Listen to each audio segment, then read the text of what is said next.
l'Algérie est terriblement jeune.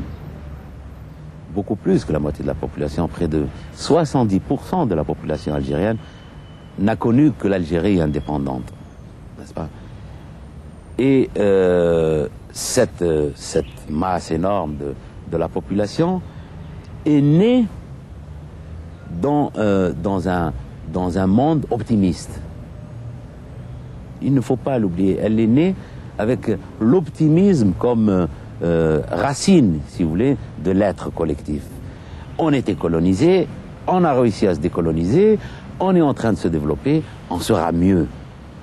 Et puis, plaf, tout d'un coup, ça leur tombe sur la tête, à partir, encore une fois, des années 80. On a fait des erreurs économiques, il faut tout revoir, on restructure les entreprises, le chômage apparaît, l'école est en crise. La crise a commencé à faire sentir ses effets économiques, sociaux, et accentuer le sentiment de révolte et d'injustice. Et ces jeunes-là se révoltent. Ils se révoltent contre ce qu'ils pensent être un mensonge de leurs aînés. On leur a menti. Perte de confiance donc totale, mais aussi au niveau de la classe dirigeante, le doute. Et la conjonction de ce doute au niveau de la classe dirigeante et de la révolte au niveau de la société a entraîné les émeutes d'octobre. D'ailleurs, l'hypothèse la plus répandue veut que on pense qu'octobre a été plus ou moins manipulé, plus ou moins créé par des groupes au niveau de la classe dirigeante. C'est tout à fait vraisemblable. Le 19 septembre 1988, le président Chadli fait état de graves dissensions au sein de la direction du pays.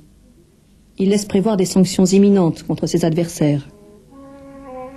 Le 5 octobre, des émeutes éclatent à travers tout le pays. Le président télécommanda-t-il les émeutes pour se débarrasser des frondeurs? Ceux-ci tentèrent-ils au contraire de le renverser par ce moyen? L'armée se range du côté du président et tire sur la foule.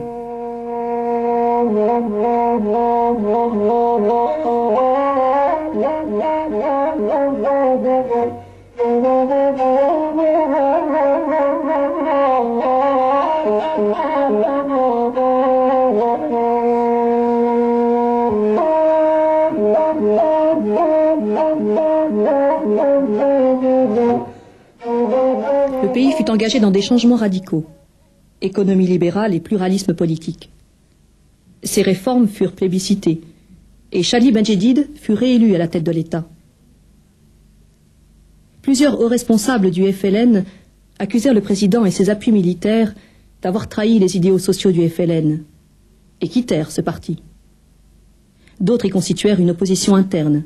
Au bout d'une année d'action, j'ai considéré qu'il était difficile d'arriver à faire quelque chose à partir de l'intérieur du FLN. D'ailleurs, ceux qui sont restés n'ont pas pu obtenir satisfaction.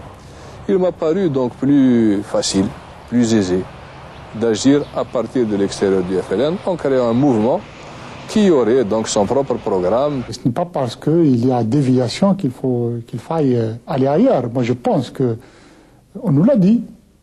Pour moi, on m'a dit, bon, puisque vous quittez le comité central, vous n'êtes pas d'accord avec nous, vous sortez du FLN. Vous n'avez qu'à créer d'autres partis.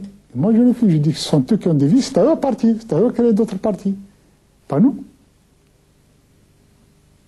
Vous ne m'avez pas dit à quoi sert le parti FLN et au service de qui il fonctionne. Non, là, justement, c'est un problème, si vous voulez, pour moi, tout se ramène au contenu du programme. Et surtout aux actions concrètes qu'on prend sur le terrain. Il faut qu'il y ait concordance entre ce qu'on énonce, les principes énoncés, et l'action quotidienne. Moi, je dis aujourd'hui qu'il y a un décalage entre le discours et le parcours. Il va falloir corriger cela, c'est tout. Est-ce que la ligne du FLN correspond à la volonté du président de la République?